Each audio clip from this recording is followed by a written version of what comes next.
नमस्कार दोस्तों, स्वागत है आपका हमारे चैनल में। आज आपके समझ कार्तिक मास का दूसरा अध्याय आपके समझ प्रस्तुत कर रही हूँ। सिमर चरण गुरुदेव के लिखो शब्द अनुपम, कृपा करे भगवान सतचित आनंद स्वरूप। भगवान श्री कृष्ण आगे बोले, हे प्रिय, जब कुंती को राक्षस द्वारा अपने पति एवं पिता के मारे जाने का समाचार मिला तो वह विलाप करने लगी। हाँ नाथ, हाँ पिता, मुझ को त्याग कर तुम कहाँ चले गए? मैं अकेली स्त्री, तुम्हारे बिना अब मैं क्या करूँगी? अब मेरे भोजन और वस्त्र की व्यवस्था कौन करेगा? घर में प्रेम पूर्वक मेरा पालन पोषण कौन करेगा?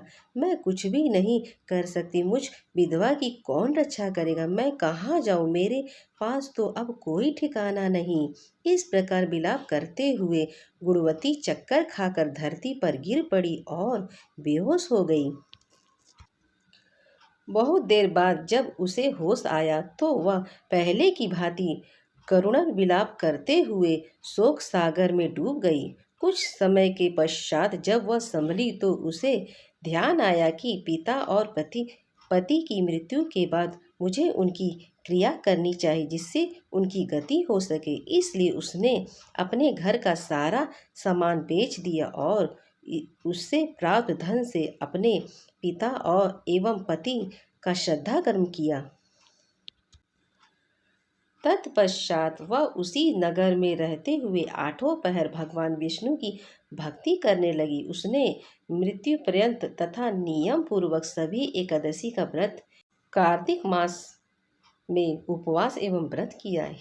हे प्रिय, एकादशी और कार्तिक व्रत मुझे बहुत ही प्रिय है। इससे मुक्ति, भक्ति, पुत्र तथा संपत्ति प्राप्त होती है। कार्तिक मास में जब तुला राशि पर सूर्य आता है तब ब्रह्म मुहूर्त में उठकर स्नान करने व व्रत उपवास करने वाले मनुष्य मुझे बहुत ही प्रिय हैं, क्योंकि यदि उन्होंने पाप भी किए हैं तो स्नान व व्रत के प्रभाव से उन्हें मोक्ष प्राप्त हो जाता है। कार्तिक मास में स्नान, जागरण, दीपदान तथा तुलसी के पौधे की रक्षा करने वाले मनुष्य साक्षात भगवान विष्णु के समान हैं। कार्तिक मास में मंदिर में झाड़ू लगाने वाले, स्वास्तिक बनाने वाले तथा भगवान विष्णु की पूजा करने वाले मनुष्य जन्म मरण के चक्कर से छुटकारा पा जाते हैं। यह सुनकर गुणवती भी प्रतिवर्ष श्रद्धा पूर्वक कार्तिक का व्रत और भगवान विष्णु की पूजा करने लगी। हे प्रिय, एक बार उसे ज्वर हो गया और वह बहुत कमजोर भी हो गई। फिर भी वह किसी प्रकार गंगा स्नान के लिए चली गई। गंगा तक वह पहुंच गई, परंतु शीत के कारण वह बुरी तरह से कांप रही थी। इस प्रकार वह शिथिल हो गई। तब मेरे भगवान विष्णु दूत उसे मेरे धाम में ले आए। तत्पश्चात ब्रह्मा आदि देवताओं की प्रार्थना पर जब मैंने कृष्ण का अवतार लिया तो मेरे गण भी मेरे साथ इस पृथ्वी पर आए, जो इस समय यादव हैं।